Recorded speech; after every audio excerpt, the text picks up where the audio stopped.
అపోస్తుల పునాది అంటే అర్థం ఏంటంటే, అపోస్తుల యొక్క బోధ అని అర్థం.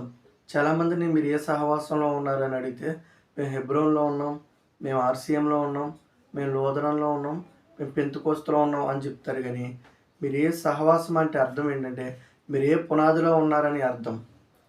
అందుకే పౌలు గారు ఒక మాట చెప్తారు. మీరింత తొందరగా భిన్నమైన సువార్త తట్టు తిరుగుట చూసి నాకు ఆశ్చర్యం కలుగుచున్నదని పౌలు గారు చెప్తారు. ఎందుకంటే చాలామంది ఇప్పుడు అపోస్తుల బోధలో లేరు. భిన్నమైన సువార్త తట్టు మనుషుల వైపు తిరిగిపోయారు. ఎందుకు మనం అపోస్తుల బోధలో ఉండాలంటే, అపోస్తులు 12 మంది కూడా దేవుని చేత నియమింపబడ్డారు. వారు యేసుక్రీస్తు వారితో తిరిగారు, యేసుక్రీస్తు వారితో పరిచర్య చేశారు. ప్రత్యక్షంగా ఉన్న సాక్షులు కాబట్టి వారు దేవుడు ఏదైతే చెప్పారో వారికి ప్రతీదీ తెలుసు. అందుకే మనం ఏ బోధలో ఉన్నామో ఒకసారి ఆలోచించుకోండి. అపోస్తుల బోధలో ఉన్నామా, భిన్నమైన సువార్త తట్టు తిరిగామో ఒకసారి ఆలోచించండి.